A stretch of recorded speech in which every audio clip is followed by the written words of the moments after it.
जय हिंद दोस्तों, स्वागत है आपका साधना शिक्षा एजुकेशन प्लेटफॉर्म पर। मेरा नाम पवन कुमार। फ्रेंड्स, आज ऐसे क्रांतिकारी, ऐसे स्वतंत्रता सेनानी, ऐसे अमर शहीद की बात करने जा रहा हूं जिन्होंने मात्र 23 साल की उम्र में हंसते हंसते फांसी के फंदे पर झूल गए और अपने जान की कुर्बानी देश के नाम पर दे दी। जी हाँ दोस्तों, मैं बात कर रहा हूँ अमर शहीद भगत सिंह।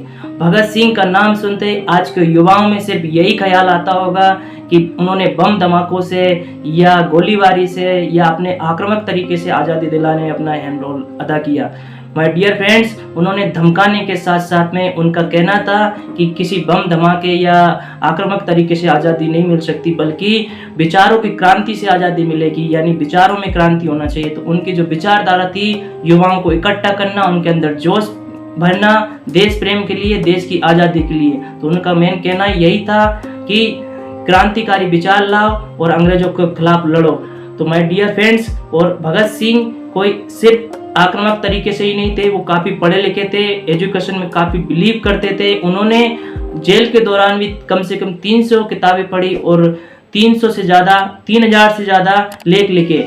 ऐसे थे भगत सिंह। तो वो केवल ना सिर्फ बम विस्फोटक के क्रांतिकारी नहीं थे, बल्कि विचारों के क्रांति के विस्फोटक भी थे। तो फ्रेंड्स, शुरू करते हैं भगत सिंह के बारे में। भगत सिंह का जन्म आज ही के दिन 28 सितंबर 1907 को हुआ था। बहुत सी किताबों में 27 सितंबर भी उनका जन्मदिन देखने को मिलता है, लेकिन यहाँ पर आज जो उनकी जयंती है तो 28 सितंबर को ज़्यादातर मनाई जाती है, इसलिए उनका जन्म 28 सितंबर 1907 को हुआ था, जो कि आज के पाकिस्तान में एक इलाका है, जो कि उस समय के लिए पंजाब प्रांत के अगर बगा गांव में लालपुर जिले के अंतर्गत आता था। उनके पिता एक सरदार थे, ठीक है, उस सिख परिवार से थे। उनके पिता का नाम किशन सिंह थी और उनकी माता का नाम विद्यावती कौर था, और उनके चाचा का नाम अजीत सिंह था, जो कि वे पहले से ही क्रांतिकारी थे, बहुत बड़े क्रांतिकारी थे, और उनके पिता भी क्रांतिकारी थे। तो इस तरह भगत सिंह को जो क्रांतिकारी का जो जलवा है, क्रांतिकारी बनने का जो मोटिवेशनल था, वो अपने फैमिली से मिला हुआ था। भगत सिंह ऐसे वैसे नहीं थे, खूब खाते पीते घर के थे। वो चाहते तो एक अच्छी खासी जिंदगी जी सकते थे, लेकिन उन्होंने अपने जीवन को पूरे देश के नाम समर्पित कर दिया। ऐसे थे भगत सिंह। सलाम है ऐसे वीर सेनानी को। My dear friends, Bhagat Singh बचपन से ही क्या नाम है, देश प्रेम के लिए उत्सर्जित थे और हमेशा देश प्रेम के लिए बात करते थे। आज़ादी उनका मेन लक्ष्य था। एक बार बचपन में उनका उस समय उम्र कितनी, मात्र 14 साल थी, तो एक जलियांवाला हत्याकांड हुआ, जो कि दिल दहलाने वाली घटना थी। 13 अप्रैल 1919 को जलियांवाला हत्याकांड हुआ। जनरल ओडायर ने बड़ी भीड़ पे गोलियां चलवा दी और उसमें हजारों भारतीय निर्दोष मारे गए। और वहां पर जो उस बाग में जो कुआं था, उसमें हजारों लोग अपने प्राण बचाने के लिए कूद गए। तो वहीं पे दौड़ते दौड़ते जो अपने स्थान से भगत सिंह उस बाग के पास तक गए, जो कि कम से कम उनके स्थान से 40 किलोमीटर दूर था। और वहां जाकर उन्होंने जब देखा कि हजारों लोग तो उस कुएं में कूदे हुए और उस कुएं से लाल रक्त, उनका जो पानी एकदम खून बन गया था, और कहते हैं कि आज भी उस कुएं से लाल रंग का पानी निकलता है। तो माय डियर फ्रेंड्स, उसी से वहाँ की मिट्टी वो ले आए घर पे और अपने दिल को एकदम क्षमा गए। और उनकी जब बहनों ने पूछा कि क्या हुआ भगत, तो वो बोला कि नहीं, अब आज़ादी से नीचे कुछ नहीं। और उसी दिन से उन्होंने फैसला कर लिया कि मुझे देश के लिए मरना या जीना आज़ादी से कम कुछ नहीं है, आज़ादी के लिए ही मैं जीऊँगा। तो ऐसा उन्होंने संकल्प ले लिया उसी दिन से। और फिर वो आगे चल के गांधी जी ने अगस्त 1920 में असहयोग आंदोलन की शुरुआत की और उन्होंने उसमें भाग भी लिया। लेकिन असहयोग आंदोलन चल रहा था अच्छा खासा, लेकिन एक दिन क्या हुआ कि जो अंग्रेज पुलिसकर्मी थे, वो उन्होंने जो आंदोलन कर रहे थे, कम से कम 4000 लोग थे वहाँ पर। कहाँ पर? चौरा चौरी नामक, जो कि आज की गोरखपुर में है। तो उस स्थान पर 4000 से अधिक पब्लिक थे। तो अंग्रेज पुलिस ने क्या उनको रोकना चाहा और उनके बारे में उल्टा सीधा बोला, तो और 2 जो क्रांतिकारी है उनको गोली भी मार दी। तो अब देखो, भीड़ से बेकार कुछ नहीं होता, भीड़ एक बड़ी आक्रामक होती है। तो भीड़ ने आके उनको 17 पुलिसकर्मियों को चौरा चौरी नामक स्थान पर, जो कि अभी गोरखपुर में है, जिंदा जला दिया उनको। तो इस घटना से गांधी जी बड़े आहत हुए और उन्होंने 5 फरवरी 1922 को असहयोग आंदोलन 5 फरवरी को ये बात हुई थी, और फिर बाद में उन्होंने 1-2 दिन बाद असहयोग आंदोलन को खत्म कर दिया, बंद कर दिया, और बोला कि भारत के लोग अभी आज़ादी के लिए पूरी तरह तैयार नहीं, और काफ़ी इस चीज़ की निंदा की उन्होंने।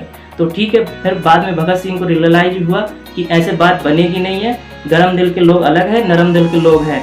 अलग है। तो फिर उन्होंने क्या है कि वो चंद्रशेखर आज़ाद के साथ मिल गए, क्योंकि ये काफ़ी बड़े क्रांतिकारी थे, सीधे आक्रामक तरीके से बात करने पर विश्वास करते थे, हाथाजोड़ी पे इनका कोई बिलीव नहीं था। इनका कहना था कि डर के बिना इनको प्रेम होगा नहीं अंग्रेजों को। तो फिर इन्होंने क्या नाम है, जो भगत सिंह ने नौजवान भारत सभा का भी गठन किया। कब किया? 1926 में। 1926 में इन्होंने नौजवान भारत का गठन किया। 1925 में एक घटना हुई है, काकोरी कांड, ठीक है, जिसको काकोरी कांड कहना गलत होगा, क्योंकि ये अंग्रेजों के लिए कांड की बात हो सकती है, लेकिन हमारे लिए एक रेल क्रांति है, ठीक है। क्या है कि इन लोगों के पास पैसा नहीं था, क्रांतिकारियों के पास, जो कि भगत सिंह की जो पार्टी थी HR हिंदुस्तान रिपब्लिकन एसोसिएशन, तो उसके लिए पैसा नहीं था, और क्रांतिकारियों के लिए भाई बम विस्फोटक सामग्री, बंदूकें वगैरह ये सब इकट्ठा करना और खर्चा तो लगता ही है था ना। तो उसके लिए इन्होंने सोचा कि पैसा कहाँ से लाए, पैसा की क्या जरूरी। तो इन्होंने क्या किया कि भाई रेल को ही लूट लेते। तो एक जगह से पैसा जा रहा था, तो काकोरी नामक स्थान पर इन्होंने एक प्लानिंग किया कि इस तरह पैसा लूटा जाएगा अंग्रेजों को। तो अंग्रेजों का क्या था तो भारत का ही पैसा, जो कि अंग्रेज गलत तरीके से लूट रहे थे। तो काकोरी नामक स्थान पर कुछ क्रांतिकारी जैसे कि राम बिस्मिल, ऐसे क्रांतिकारी ने लोग बोलकर काकोरी नामक स्थान पर उस रेल को लूट लिया, ठीक है। उस रेल को लूटने में लगभग 29 क्रांतिकारी थे। उसमें फिर बाद में उन पे केस चलाया गया अंग्रेजों ने, और फिर केस चलाने के बाद में 4 क्रांतिकारियों को फांसी की सज़ा सुनाई दी गई और बाकी लोगों को काले पानी की सज़ा दे दी गई। तो इस बात से भगत सिंह को बहुत बुरा लगा, और बाद में उन्होंने क्या नाम है अपनी जो नौजवान भारत सभा को HRA में मिला लिया, यानी हिंदुस्तान रिपब्लिक एसोसिएशन में विलय कर दिया, और एक नया नाम दिया हिंदुस्तान सोशलिस्ट रिपब्लिकन एसोसिएशन। ये नाम दिया। फिर चंद्रशेखर आज़ाद और ये सारे क्रांतिकारी एक साथ मिलकर काम करने लगे। इसके बाद एक महत्वपूर्ण घटना हुई कि अंग्रेजों ने साइमन कमीशन भेजा। साइमन कमीशन में कोई भी किसी भी भारतीय का नाम नहीं था। तो उस कमीशन के विरोध करने के लिए लाला लाजपत राय, आप लाल वाल पाल को जानते होंगे, तो उसी में से एक जो लाल जिसको निकाले जाए तो लाला लाजपत राय। तो लाला लाजपत राय साइमन कमीशन के खिलाफ में आंदोलन कर रहे थे। तो अंग्रेजों ने क्या लाठी चार्ज करवा दिया, और अंग्रेजों की लाठी से लाला लाजपत राय की मौत हो गई। और उसी समय मरते समय लाला लाजपत राय ने बोला भी था कि मेरे शरीर पे पड़ी एक एक लाठी की चोट अंग्रेजों की सल्तनत पर कील का काम करेगी, ऐसा लाला लाजपत राय ने कहा भी है।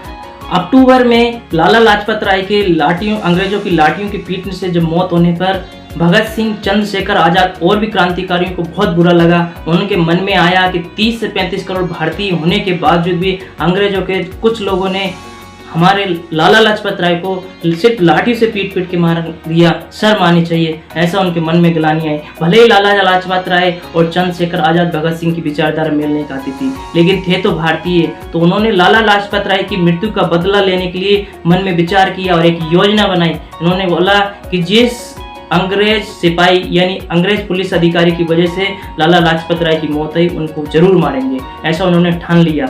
और वो जो पुलिस अधिकारी था उसका नाम था स्कॉट, लेकिन स्कॉट को वो लोग नहीं जानते थे कौन भगत सिंह लोग। तो स्कॉट घूमने टहलने निकलता था लाहौर में, लेकिन उसकी जगह सैंडर्स निकल आया। तो सैंडर्स को वहाँ पर मारने के लिए उन्होंने इस तरह की प्लानिंग की थी। जो राजगुरु थे और भगत सिंह और चंद्रशेखर आज़ाद तीनों ने प्लानिंग की। तो राजगुरु एक साइकिल की चेन जैसे चेन में उतर जाती है, तो चेन चढ़ाने की एक्टिंग कर रहे थे। जैसे ही सैंडर्स वहाँ से निकला तो राजगुरु ने सीधे उनके माथे पे गोली ठोक दी सैंडर्स के। तो वो मर भी जाता वैसे भी, लेकिन भगत सिंह ने भी अपना काम कर दिया, 3-4 गोली ठाएं ठोस दी उसमें, और वो खत्म हो गया। और फिर उसके पीछे अपना एक भारतीय सैनिक भी आ रहा था, भारतीय पुलिस भी आ रही थी, भारत पुलिस का था। तो उससे बोला कि भाई तुम भारतीय भाग जाओ चंद्रशेखर आज़ाद ने, लेकिन वो नहीं माना। तो चंद्रशेखर आज़ाद ने उसको भी ठोक दिया कि भाई तू भी जा। फिर इसके बाद में क्या कि भगत सिंह ने लाल कलर से पोस्टर छपा के जगह जगह पूरे लाहौर में चिपका दिए। बोला कि हमने लाला लाजपत राय की मौत का बदला ले लिया। और फिर क्या है कि उन अंग्रेज पुलिस वालों को पता चल गया था कि ये क्रांतिकारियों का काम है और इसमें जो सरदार लड़के हैं उन्हीं का काम है। तो फिर भगत सिंह सरदार था, वो लोग दाढ़ी ये नहीं काट सकते थे और पगड़ी नहीं हटा सकते थे, लेकिन फिर भी उन्होंने क्रांतिकारी और अपने देश की आज़ादी से बढ़कर कुछ नहीं समझा और अपनी दाढ़ी वगैरह पगड़ी वगैरह हटा दिए। और जो उनके एक स्मार्ट सा फोटो आता टोपी वाला और अंग्रेजी वेशभूषा बनाकर एक हिंदुस्तान रिपब्लिकन एसोसिएशन की एक क्रांतिकारी की मतलब उनके ही सदस्य के उनकी पत्नी से निवेदन किया, जिनका नाम दुर्गा भाभी था, कि भाई अभी हम लोगों को अंग्रेज पुलिस पकड़ने की कोशिश कर रहे हैं, लेकिन हमको क्रांति और आगे भी चलाना है। तो फिर उनकी सहायता से वो अंग्रेजी वेशभूषा में बनाकर वहाँ से लाहौर से क्या कोलकाता चले गए। ठीक है, इसके कुछ दिन बाद फिर क्या हुआ, उन्होंने फिर 8 अप्रैल 1929 को फिर एक प्लानिंग की है कि भाई ऐसे बात बनने वाली नहीं है, धमाका बीच बीच में होते रहना चाहिए। फिर 8 अप्रैल 1929 को उन्होंने प्लान किया कि दिल्ली में एक पब्लिक बिल पर चर्चा हो रही थी। वहाँ पर भगत सिंह और उनके साथ में एक और बेणेश्वर दत्त, इन्होंने मिलकर क्या किया कि उस सभा में जो कि पब्लिक को नुकसान नहीं पहुंचा सकता, तो जिस तरफ लोग नहीं बैठे हुए थे उस तरफ उन्होंने बम विस्फोट कर दिया।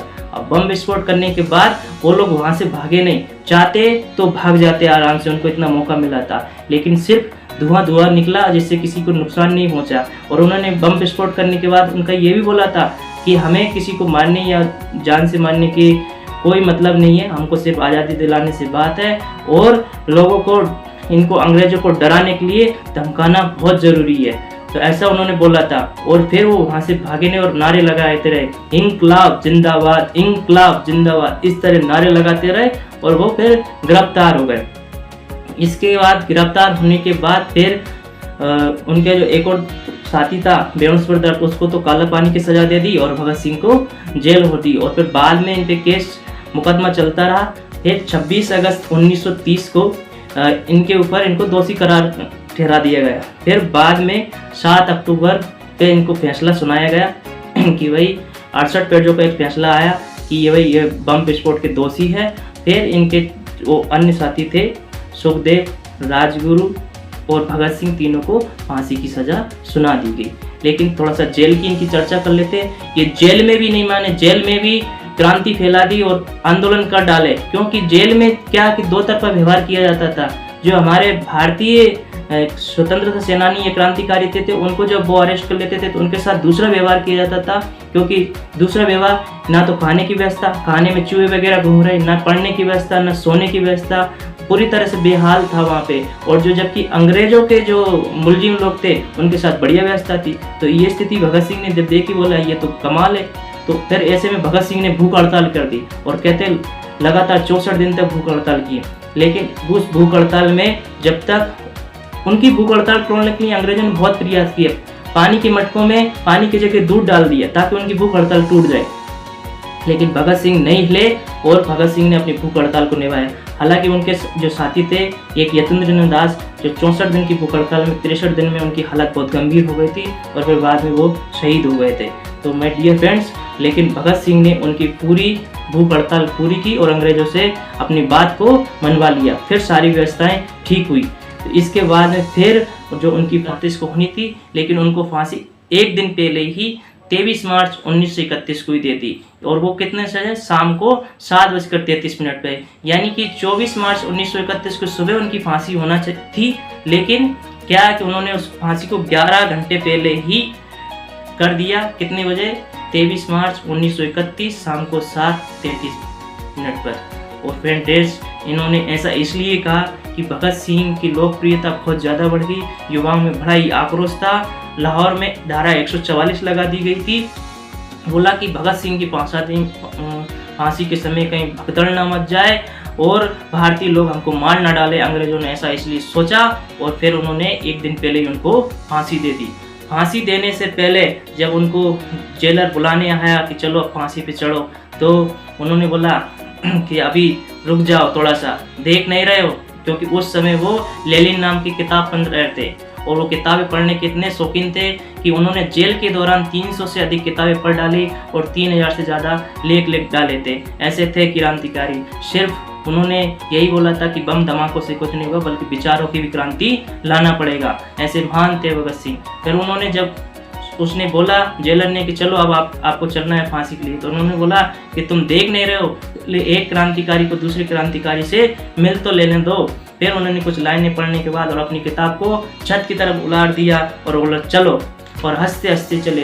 फिर और हंसते हंसते जब फांसी की बंदी की तरफ जब बढ़ रहे थे तो वो सिर्फ एक गीत गा रहे थे, मेरा रंग दे बसंती चोला, मैं रंग दे बसंती चोला। जो भी आज देश में इस सॉन्ग को सुन के एक अपने आप में देश प्रेम के लिए जुनून सा जाग जाता। और ऐसे थे फ्रेंड्स। फिर उन्होंने जब अंग्रेजों ने पूछा वहाँ पे फांसी छुड़ाने वाले लोगों ने कि भाई तुम्हारी अंतिम इच्छा क्या है, तो भगत सिंह और सुखदेव और राजगुरु ने बोला कि हमारे सर पे कफन मत रखो।